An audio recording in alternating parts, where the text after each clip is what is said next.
Angel Iriarte Goikoetxea zen bere izena, baina potaje bezala ezagutu izan da. Ezagutu esan dut, baina egia da ez dela oso artista ezaguna. Agian zuk ez duzu inoiz entzun bere izena edo bere izengoitie. Sakana alden ezagunagoa da, baina bestela orokorki ez da zabaldu bere izena asko ez. Nire asmoa bera eta bere obra gehiago ezagutaraztea da. Eta hortako Altsasoa joango gea, eta han bere jarraitzailerik finenarekin, solasalditxo bat izango dugu. Angel Iriarte Goikoetxea, baina hemendik aurrera potaje esango dugu, 1921 urteko Santa Cecilia egun batean jaio zen.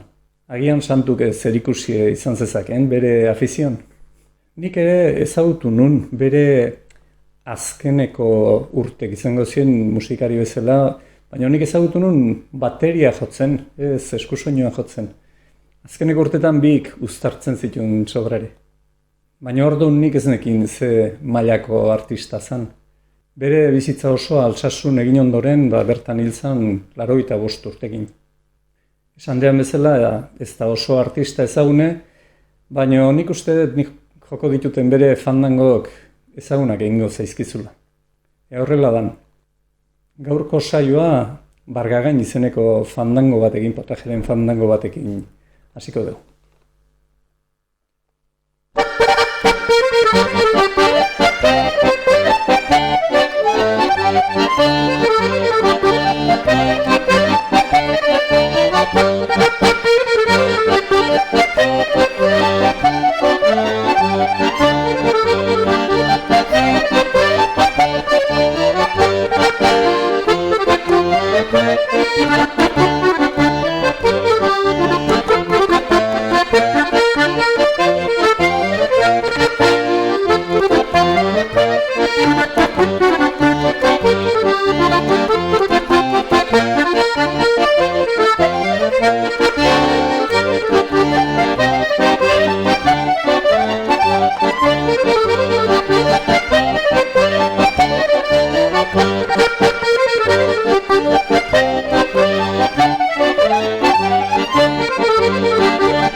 Saio honen aurkezpenen esan dizut, potajeren jarraitzaileek finenarekin, berari esker ezagutuko deula artista hori.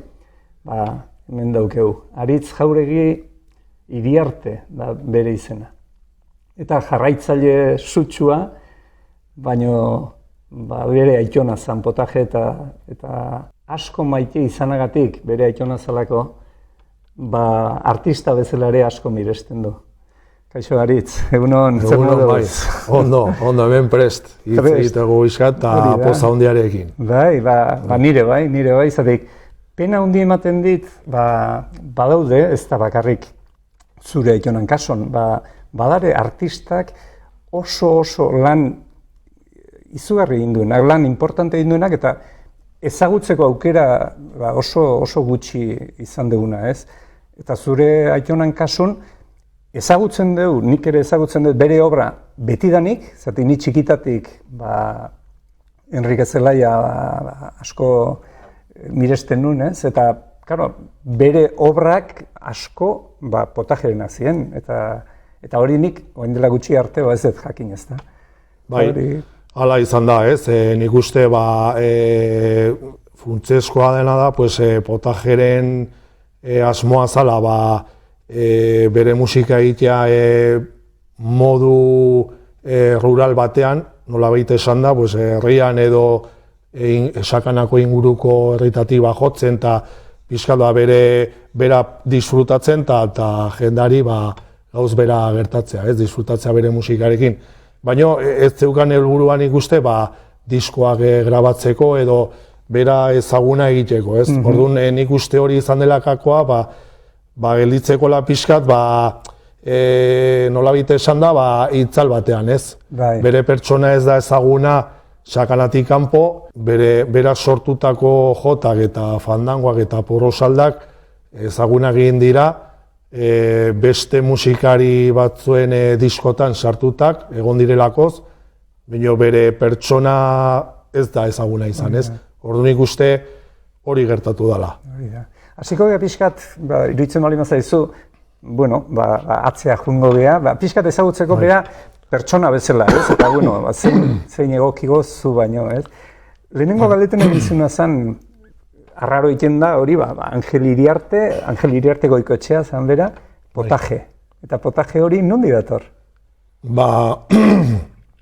Elkarrizketa bat YouTubeen dago jarrita, eta berak esaten du, ez? Nondik handatorren, Joseba Salek egin zuen bideo bat, eta bera esaten zuen fundizioan lanean zegoela, neguko egun batetan, eta ikaragarrizko egun txarratz egon, euria, hotza, eta orduan, atxeden batean zeudela hor langile batzuk, bere lankide batek esan zula, ez? Hemen piperrak eta serra batekin, nintzateke etxea jungo, bazkaltzea. Daun girokatik.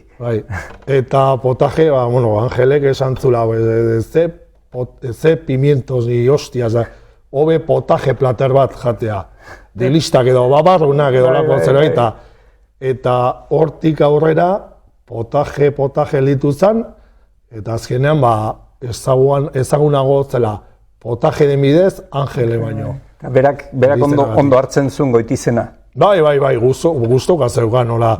Berak askotan hitz egiten berakin esaten zuen, igual Angel ditzen marin badiate, ez diet burua buelta emate, eta potaje behintzat bai. Hola, ezagunago zen bai, hori gauz bitxi horrengatik hasi izan da, gero jende guztia potaje. Hemen egi esan, ohitura handie dago, hemen eta inguruko herritan, izengoitie, eta askotan izengoitik izaten dira, holako anekdota xelebre batekatik.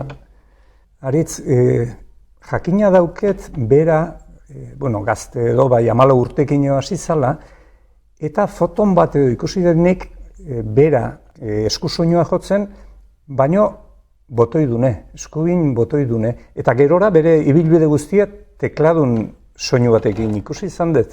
Hola da hori? Bai, hasi zenen 14 urtekin, bere bi anaia hundizagok akordioa jotzen zuten maitere, eta orduan zaharrena, Bernardo izenekoa, hasi izan jotzen akordioa, gero bere anaia Andres hartu zion akordioa bera jotzeko, eta gero nire aitona, Osaba Andresi hartu zion akordioa eta bera hasi izan jotzen. Eta akordio ura botoiduna zen. Osea, egiten zuen erropak bezala, ez da? Anai zaharrena gazteari, eskusoinua berdin. Bai, hola batetik bestearen esku hartu, eta hori hala izan zen. Eta geroxeago aldatu zuen akordea teklatu batekin, berak esaten zuen garai hartan eleganteago zela akordeoa tekladua izan ez geho, baina beti esantzen zuen errazago jotzeko eta akordeo benetazkoa botoiduna zena. Arraro egiten zaitzatik, karo, eskubiako eskua botoiduna izan edo tekladuna izan, zer ikusik ez dauke bat abestekin, da teknika oso desberdina da, baina ikusten da hori, artista izango zala, zeratik, etxen dauket, botoidunekin hasten naiz, eta gero tekladune jarraitzen dut berakin, ez? Nik uste 14 urtekin akordeo bate hasi jotzen inore erakutsi gabe, zeo zer dela, Nik horri garrantzia handia ematen diot, baina hori baino garrantzitsuago, askoz garrantzitsuago iruditzen zait, musikaren ezagutzari gabe, solfeo ikasketak etzun egin. Ez. Gauza bat da, soinu ikastea, esku soinu ikastea, badaude, Etxarriko Jose Itxue ere ezagutu nunik, eta betidanik Itxue, eta berak ikasi zuen. Ikastea da gauz bat, baina gero kapazitatea eduki, olako obrak egin, ez idatzi, zatik etzekin solfeoa, ez grabatu, eta hori mantentzea, ez? Horri bai ikaragarrizko garrantzia ematen dio bai. Bai, nik beti esaten dut, doain batekin jaio zan, fenomenoa zan, ez bakarri jotzeko garaian, esate dezuna zu baita ere, kompositore modun, dana belarriz egitea, eta elkarrizketa batetan, lehen esan dizudan elkarrizetan, berak esaten zuen askotan, txistuka hasten zala, eta bapatean detortzen zitzaiola gauz berri bat, baina, karo, ez zeukan grabatzeko, orduan, karo, askotan etortzen ziren bezala, hasten zitzaion, ez? Orduan, ez da erraza mantentzea gauz bat berria. Hori da, ez dago inungo soporteik, hori usteko, ez da? Azken zure senaz egin Bai, eta orduan, karo, gauz asko, berak elkarrizetan esaten zuen, gauz asko galdu zitula, ez zeukalako aukera hori grabatzeko, baina aldi berean oso pozik, berak sortutako jota oso garrantzitsuak eta fandangoa, hor daudelako, ez. Eta ez da erraza olako musikak egitea, eta batez ere solfeorik gabe eta belarrez jotzea. Nik uste hori asko baloratzen dudala, hori hala da. Bai, nik horri ematen dut meritu handia, zatik, jakin gabe, musika jakin gabe, instrumentu bat ikastea, bai, zaila da, baina, bueno, hori ezinezkoa ez da, beste hori iruditzen zain, benetan zaila, bai. Nik askotan, igual bere etxetik anatea bar nintzanen, bera jotzen ari izan akordeoa, eta gelitzen nintzen nola begiratzen, eta bukatu arte ez nintzen juten. Eta batipat, aipatu barra dago, ikaragarrizko ezker eskua zeukala akordeoan, ez? Askotan eskuineko eskuarekin jortzen zu melodia, eta ezkerrarekin laguntza modun. Eta berak askotan egiten zuen alderantziz.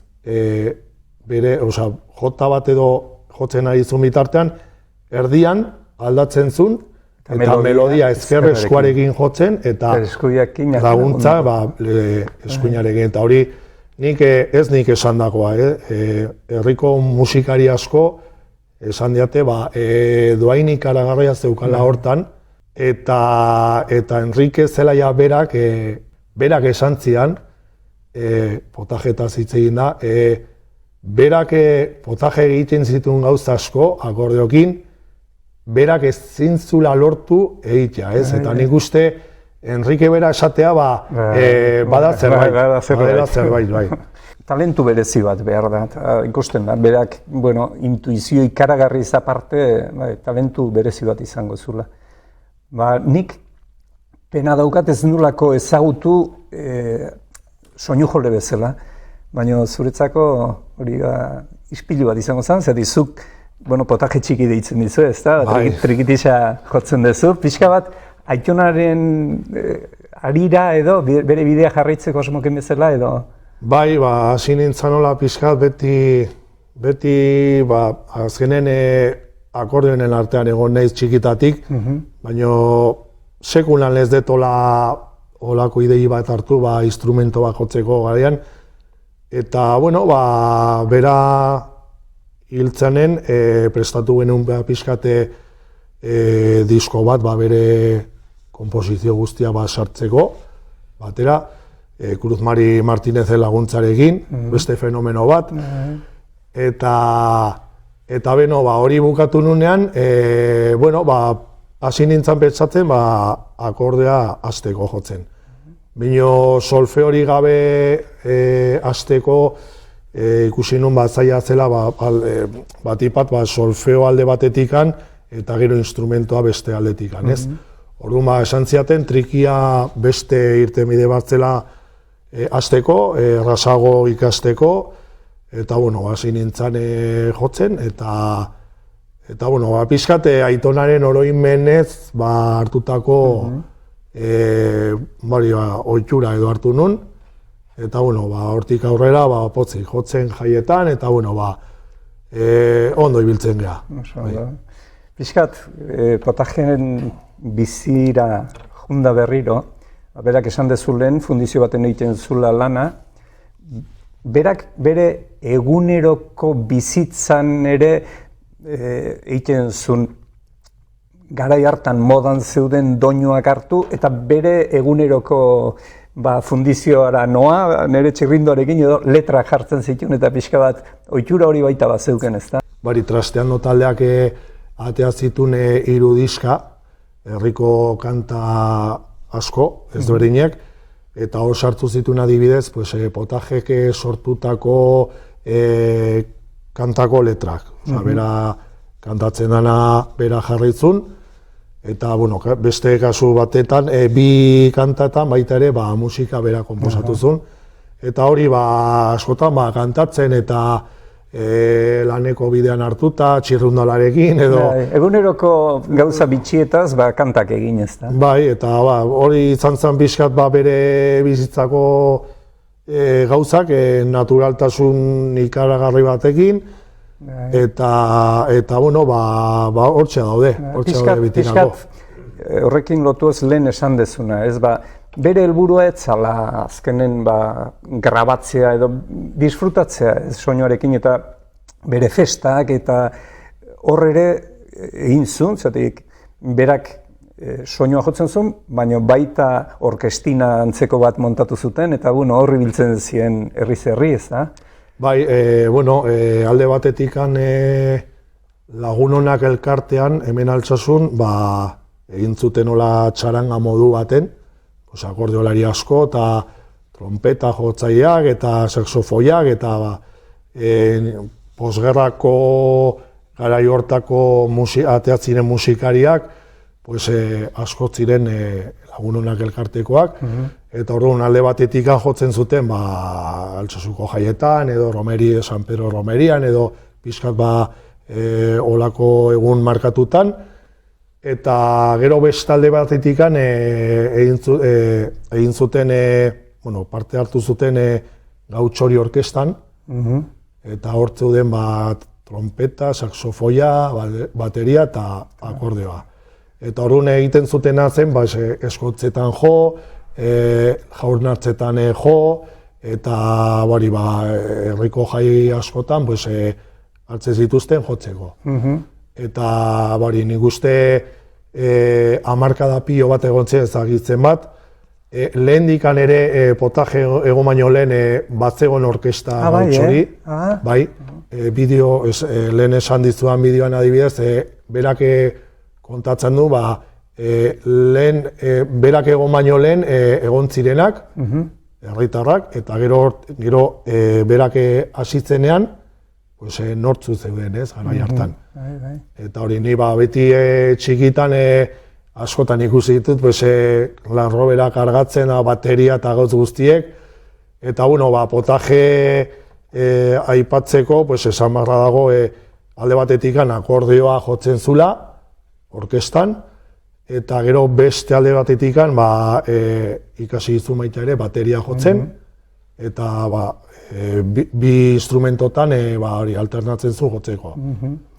Nik ezagutu nun bere azkeneko urtetan, eta nik bateria jotzen dauket oroitzapena, bai. Bai, eta gero bere bateria adibidez, lehengusun txikiena, gelditu du bere bateria, jotzen du lakoz, eta baita ere pozgarria ez, bere bateria ikustea norbaitek, familiko norbaitek mantentzen dula, bai. Nere Aitaiarre bai komentatu nionen, pixkat, Potajei buruz zerbait egin nahi nula, eta esan ziren, gure ezkontzan bere onzan Bazkalondoa alaitzen, bai, eta sorpresa izan zan, zatik lagun kuadrilak eramango zuten, da gogoratzen naiz, mai baten gainean aulki bat jarri, eta han egon zala alaitzen, bitxikeri bezala. Bai, azkenen, pues, ni beti pasatzen ezen errepidetik, oain itxita dagoela Buenos Aires, askotan pentsako eta zenbat urte egon die jotzen hemen, ez? Eta karo, itxita dago. Eta Zegaman urte askotan. Zegaman igandetan beti berak esaten zuen, adibidez, igual horrela lurrez beteta zegoen, egun marginan. Eta igandero, Zegamaldera juten ziren, adibidez, Izarra jatetxen arbizun eskontza pilo bat zituzten, beste leku batzutan ere, eta gero beti esaten zuen herri politiena jotzeko Obanos. Zela, bai. Jotzen zutela beste taldekide batzukin, orduan batzuk jotzen zuten bitartean, besteak pipemoiri ematen, eta gaztari ematen, eta gero alderantziz. Eta beti esaten zuen, kriston neska politia zeuden leuku hortan. Eta, baina bera esaten zuen, hortako gozetako beti motza zela. Luzeago zela emateko pixkat ardoari eta gaztari. Baina bai, leku askotan jotzakoa eta bai, asko mugitu da Gautxori orkesta. Berak egindako gauz guztiak beti ikusten zituen gardentasun batekin eta normaltasun batekin aipatzekoa zela, ez? Sekulan ez diota ikusi arrotasungo gestoren bat edo keinuren bat egitea, beti oso normal, eta nik uste hori klabe bat izan dela herri guztia maitatzeko bera izan den pertsona eta bera izan dako musikaria, ez? Artista, ona, baina pertsona humilea, ez da? Bai, nik uste, ze esango, nitako nire forofo, lehenbiziko forofoan izan daizela, eta, nire harremana berakin oso ostua izan da, beti danik, eta nire aitona izan da, baina niretzako aita bat izan da, eta beti bere gauzak hortxe dazkat, oso bizirik. Estimatzen dizut pilo bat aritz, gonbite hau onartzeatik, eta hoiz ezan guztia, mila esker eta nosegi. Mila esker zuri eta beste bat arte. Bai, ondo da. Aritzekin egon ondoren, eta pixkat potaje ezagutu duen itxaropen horrekin, da dize guretan, eta saioa izteako, bere beste fandango ezagun bat. Fiesta de Alsasoa ditzen da.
Eta gaurko hauxe zen guztie.